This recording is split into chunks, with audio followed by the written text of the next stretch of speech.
Yes, it's the good, the bad, and the ugly.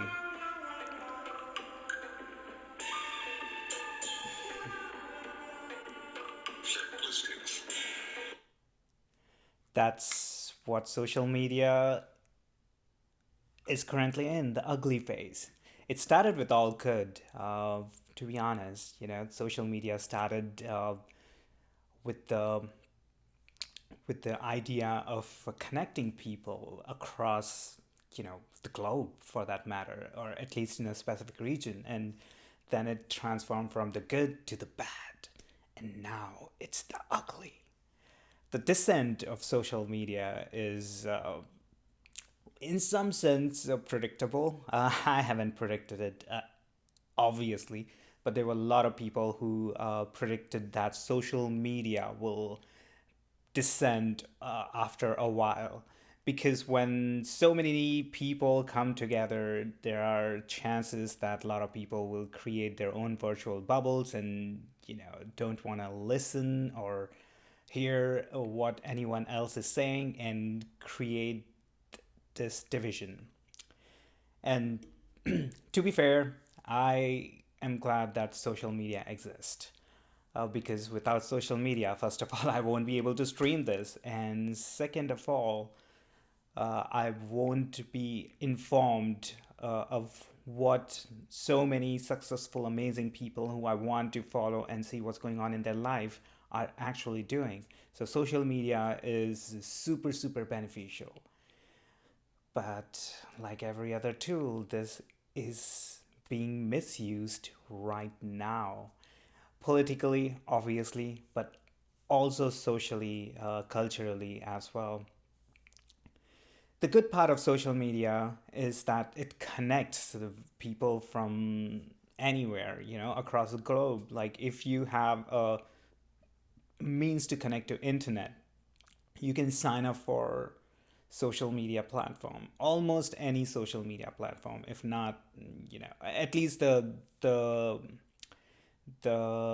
global social media platforms. Some are just native to their countries, so that's like restricted access. But in general, you'll be able to connect with people across the globe.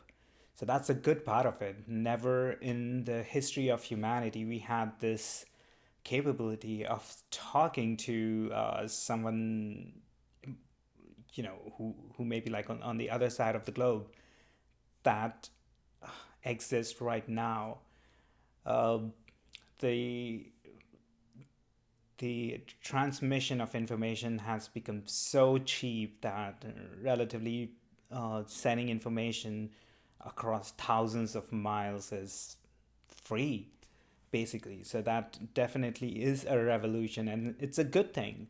I mean, internet did that, obviously, created the foundation, created the capability to communicate across the globe, and social media took it to the different level where people can connect and network and collaborate and create something and toss up ideas, discuss about various things, uh, can go into this conversations or even mind changing concepts, and just change their lives basically and empower themselves. So what could be worse? How that cannot be good thing? And in a way, social media is socialism of media. So back in the day, the media was concentrated only with a selected few, like the printing press. And from that, it evolved into the radio. And from there, it evolved into the TV news. And those were the only power centers of media. So essentially, if you want to send your thoughts, or if you want to, send your point across, you would have to go through these mediums. So either you have to contact to the newspaper, or you have to find a way to get on radio, or get on news station. But today we live in this amazing technologically revolutionized world that I can just stream this sitting at my home, and I can stream it to the entire world. And this is possible not just because of internet, but because of social media. Because I have a platform where I can uh, broadcast uh, my opinions, so to speak. And that also created this flux of different people who started broadcasting their opinions. And trust me, a lot of people have become such a prominent voice and have done so much work because of social media, because social media gave them the base to or the foundation on which they can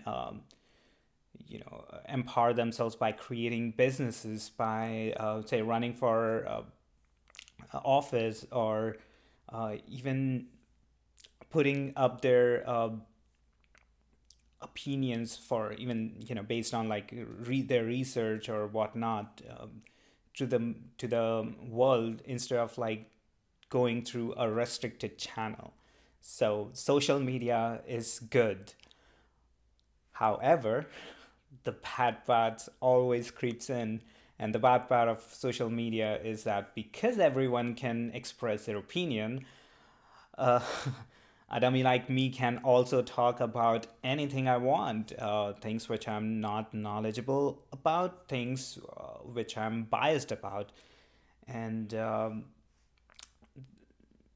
things which are drawn because of my perception and whatnot. So basically, the bad part is everyone can express their opinion, so there is a room for a lot of bad ideas as well. However, that's still a good thing, because when everyone are able to truly express their point of view across, then people will naturally gravitate towards the things which make sense to them, which resonate with them. And that's why a lot of people have gained so much traction and popularity in social media, because they speak about topics in which actually affect people in real time, especially if I'm talking about politics, but also in terms of businesses and other ideas where, because of social media, people can connect with each other. So, of course, there's good, so there would be bad with it. And now the ugly part, which which is also not surprising, because whenever there is a foundation, whenever there is a room for exploitation, not the foundation, but whenever there is a room for exploitation, the people in power will grab that room, and or seize that room in some sense. And that's exactly what has been happening in the past few uh, months, if not a few years, in fact, that people in power who has capability to reach out to vast majority of the people um, bad conveys messages which which divide essentially. And I'm specifically talking about politics. uh, and it's not just limited to politics per se, it's also applied to any sector for that matter. And the other biggest miscommunications or misinformative sector is health industry. There are a lot of people who actually willfully convey bad message so that they can make quick bucks, and don't care about the ramifications, or specifically the health ramifications of others. And that's where it becomes kind of essential for some sort of regulatory body to ensure that even though people can communicate freely and express their opinion without any issue, uh, people are also held accountable. And I'm not saying accountable in the sense like, if I say something dumb and, the cancel culture should rush towards me and cancel me out. That's a, I have, I have a mixed opinion on that because most of the cancel culture is just virtual. It's not physical. People just kind of flow through these outrageous trends and just kind of go with it. But when I'm saying what I mean by regulatory is especially applicable to the companies who post different ads, different articles on social media. They have to have standard. They cannot just post non-factual information, especially when they are a company. As an individual, I can express my opinion, and I'm saying it out loud. This is my opinion, and whenever I do say about random topics, I ensure that I mention that it's my opinion and not a researched fact. And when it's just a pure opinion, it is all right to just express as much outrageous as it may sound to someone else. But when political parties and different companies start to exploit this by spreading misinformation and creating this whole division, uh, then obviously it's not good for humanity in general. And we're gonna see this trend for few more years, I think. I mean, again, this is not research, this is my opinion, and based on my current understanding, we may see the trend of misinformation, the uphill trend of misinformation for a few more years until the whole um, people will caught up to how to effectively use social media, in the sense how to be able to filter out the bad information with the good information. To give you an example, I use WhatsApp to connect with my family and friends back in India, and every now and then I see this political messages on WhatsApp, and most of those messages are not even correct. They are not factually correct. It could be an opinion, but when it's fed as a fact, then the person who is spreading it is responsible, may not be equally responsible as the person who actually started falsifying these information. But uh, that shows you that our personal emotions come play so much role, that if I'm following a specific political party, and if I get a message for in favor of that political party, and if I start forwarding it without even researching, then regardless of the effects, I'm in a way that's lying, right? Like I'm literally lying. If I don't know if it's true or not, and I'm just blindly forwarding it, it's saying that I'm lying to you. And that's why I don't forward messages, especially the political messages. I do forward the things which are researched when it comes to, or the facts from political side, or research from scientific side. Like if I'm talking something about the health, or uh, the overall wellness and meditation and whatnot, then I quote the researched papers instead of like just forming my opinion, or just blindly forwarding the messages. And of course, there are different messages which are entertaining. That's a whole different thing. Who cares if it's a joke, and if it's a political joke? That's I don't give 2 cents for that. And but the challenging part of social media is to train people, or let me rephrase, the people should train themselves to filter out the misinformation from information. And I think the next generation will be much better at filtering this out. First of all, the older generation, maybe okay boomers, they have been through so much transition. They have seen so many different technological transition, that I feel that some of them have literally overwhelmed, and they just don't understand how to how to kind of filter out the facts from alternate facts. And the newer generation are getting better at it because we grew up with internet. And even I was probably what in my teens when internet was a thing in India, and we got internet at our place. So basically, my entire adulthood had been with with internet.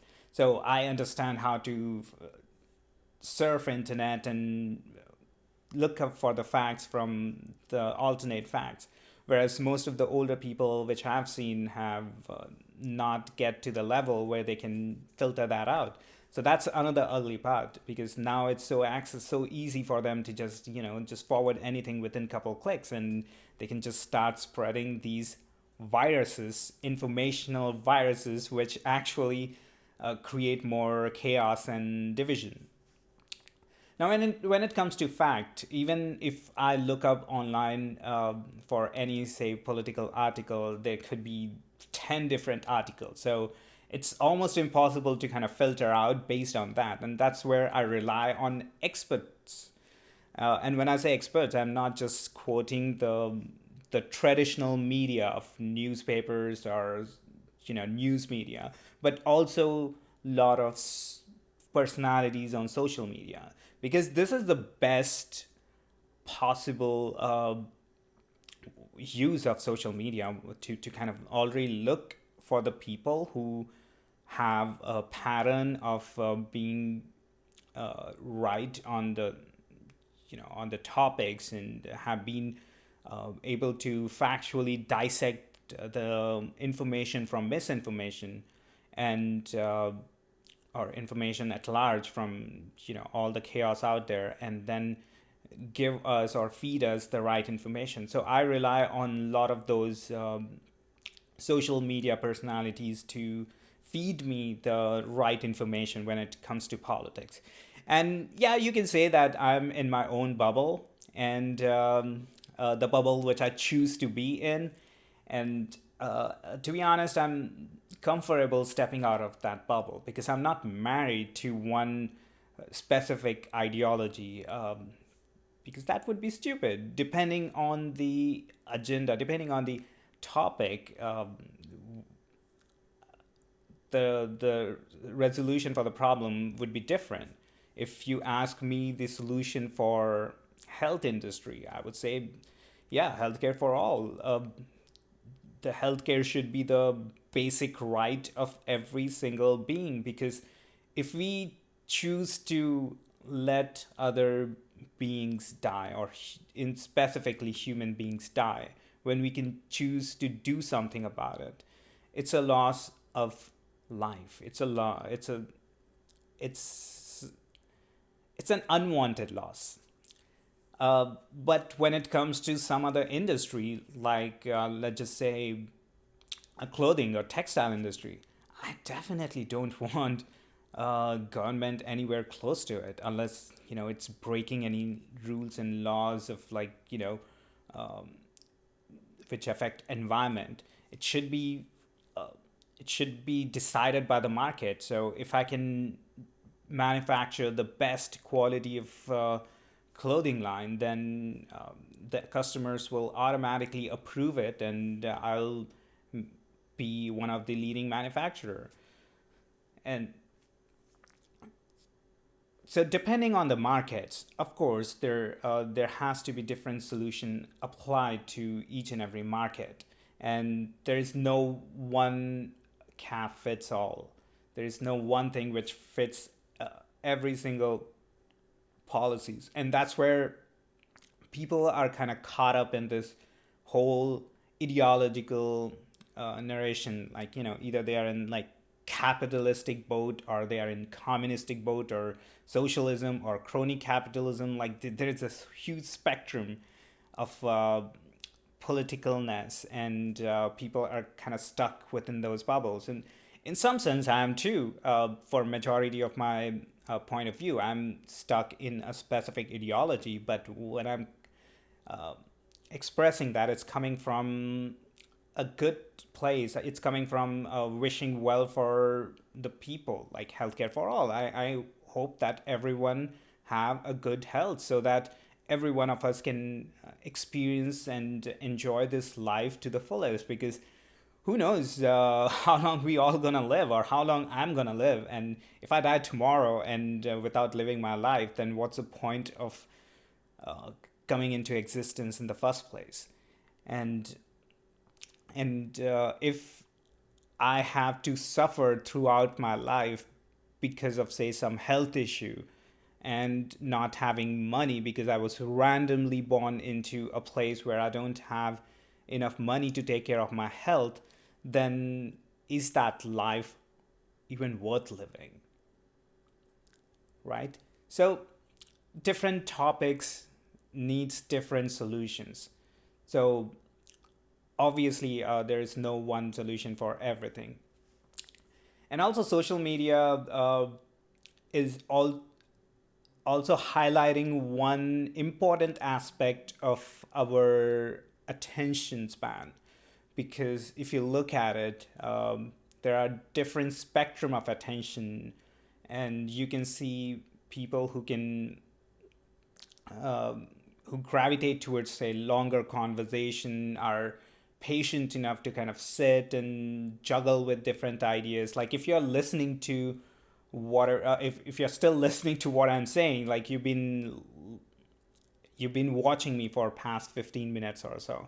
So you have time and patience to hear me out without judging to a conclusion, or without, just moving on to the next big attention grabbing thing. So people who listen to longer conversation definitely have a better attention span and patience, and they can digest the conversation in a better way. And compare that to people who have like a very very small attention span, and had people like those gonna just skip through my video maybe in like first 10 seconds. Like, all right, this dude is just sitting down and meditating. I don't have any use for that, so let's just move on to the next video, and on and on and on. And I am guilty of that too. I've been using TikTok, which is the newer form of social media, uh, which has videos anywhere from like 15 seconds to a minute. And just trying to figure out what's going on TikTok, I noticed that I spent like over 40, 50 minutes just going through one video after the other, one video after the other. And I don't want to categorize what kind of videos are there, if I like or dislike those videos, but that's not my point. The point is that the attention span of each and every one of us is getting so and so less, that we need to, we actually like a social media platform which let us post something for 15 seconds to a minute. And to be fair, TikTok has its own, I would say, quality and type of people. So basically, if you're looking for longer conversation, obviously TikTok is not the place. It is there for pure entertainment and snippets you can consume within 15 seconds to a minute. And if you're looking for a longer conversations, then there are different platforms like YouTube and Twitter and Instagram, IGTV, and whatnot. So based on the attention span, I guess people will gravitate towards different social media. But I think there is a good, a bad, and the ugly within all of us, and that's what the social media highlights, so to speak. So, uh, so moving forward, the one other point which I want to make, one other point which I want to make is that most of the people who are designing these social media platforms will agree with me, or and also have been they've been preventing their own children from going on to their social media platform, because again, these social media platforms are designed to suck you into it. So that's why when you scroll through Facebook or scroll through Twitter or Instagram, you'll never find an end. You can go on and on and on forever. And so is for YouTube too. You will never reach to the bottom of that social media. So it's designed so that you spend most amount of time on it instead of off it. And this is the ugliest part, because people will become addictive to this constant attention seeking applications. And right now, one of the big problem is people not actually being aware of what's going on around us. So a lot of people are trapped within their own bubble, virtual bubble, or within their ideological bubble, and they miss out on the reality, what's going on in the real world. And social media kind of exploit it, so that people are just stuck on social media all the time. And again, I'm coming from a place where I love social media. I love the idea of social media, of the technology able to connect people across the world. If I need to collaborate with someone, I would be able to send them a message almost immediately, instead of the old days when I have to figure out what is their permanent address, write a letter to them, post it, and then wait for them to respond if they ever would, and then do a follow up, and on and on. Today with social media, it becomes like just a couple of clicks away, and that is so powerful, empowering tool. And when companies and political parties and people with bad faith start exploiting the usage of social media, we see what we are seeing right now, which is division. And it's not surprisingly limited to only one region like US. It's pretty much around the world. Every country seems so divisive right now because of their ideology again.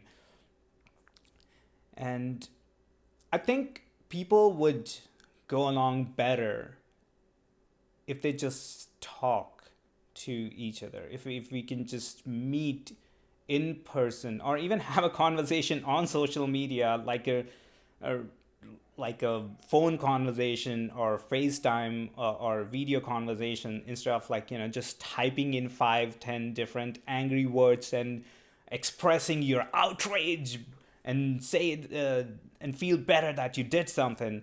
That will not help. It never does. And in fact, when push comes to shove, all the powerful bad faith people will still be in a good place. The people who will suffer the most are the commoners, are people like you and me.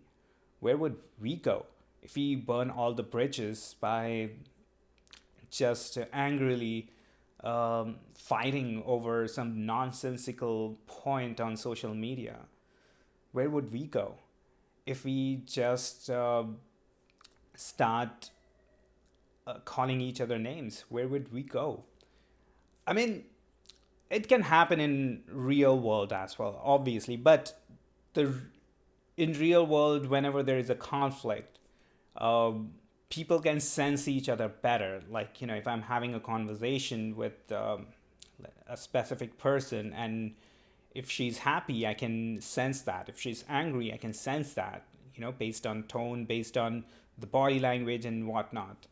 Even if I'm not, let's just say, looking at her, I can still hear. If I'm having a conversation on phone, I can listen to the tonality, and I can gauge if she's, say, angry or happy or whatnot. So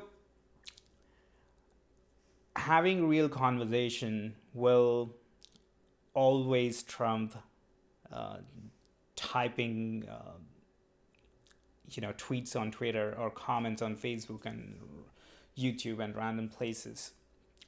So I hope that in 2020 people will fall off from social media or limit their usage of social media. And more than anyone else, this is a huge challenge for me because I am addicted to virtual world, and not as much as to the social media per se, but to the TV shows and movies and watching different commentary and whatnot. And my one of my aim for this year is to get off the virtual world and spend as much time in the real world.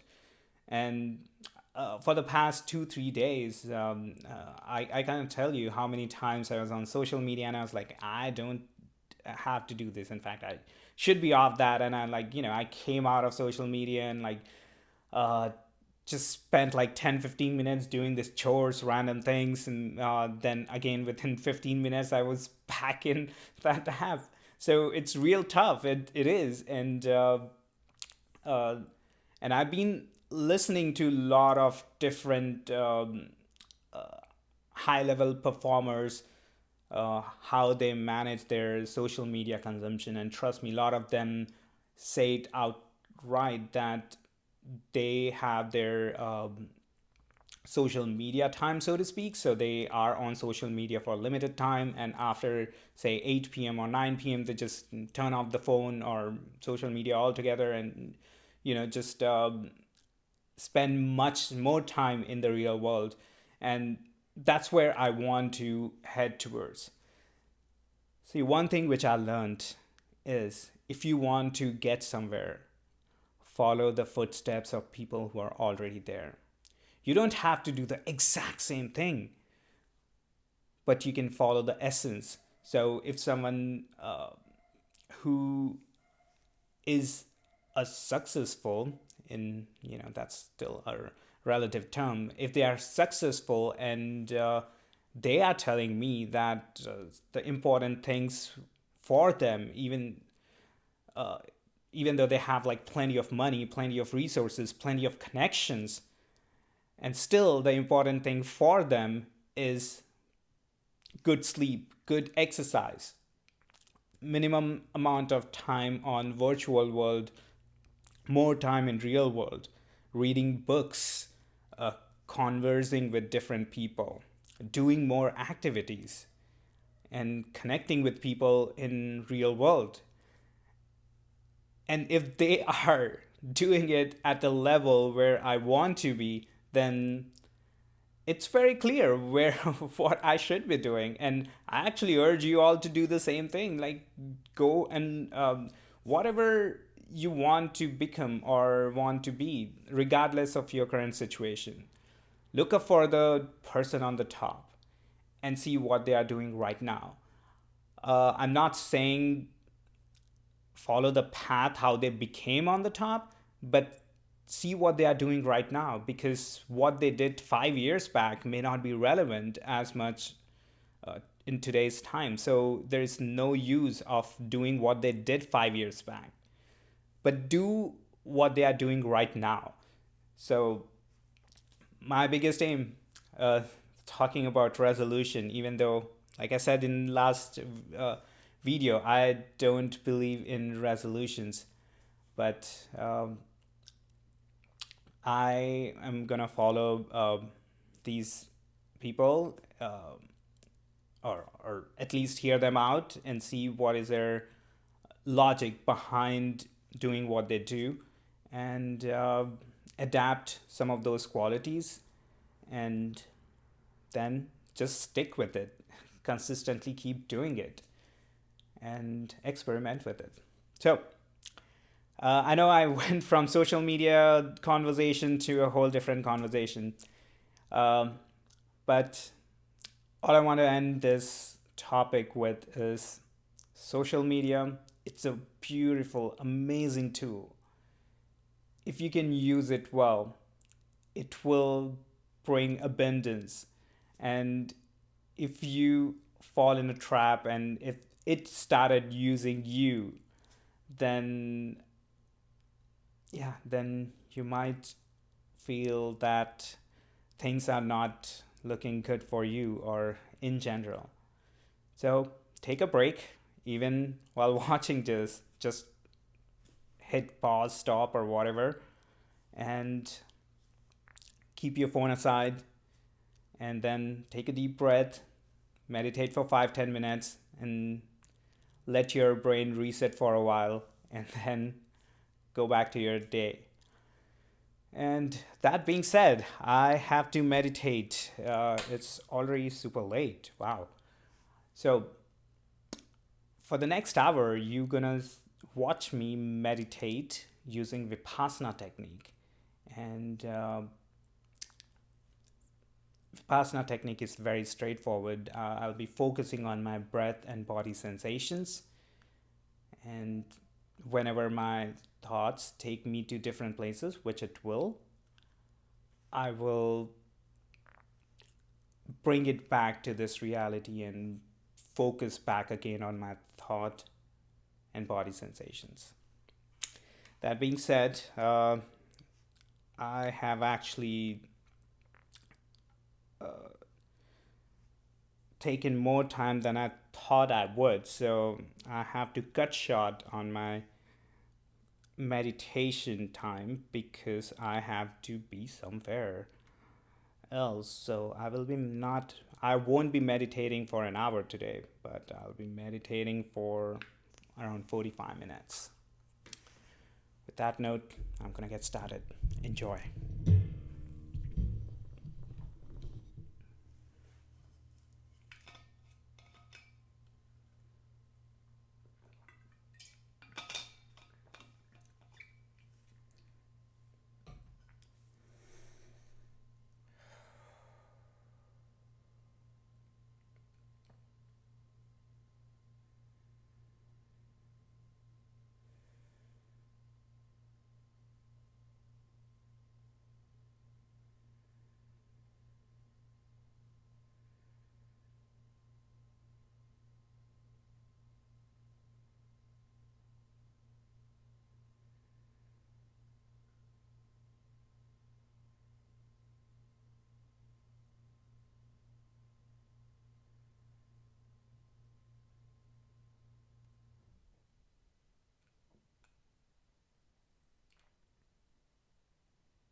Thanks for joining me for this amazing live session.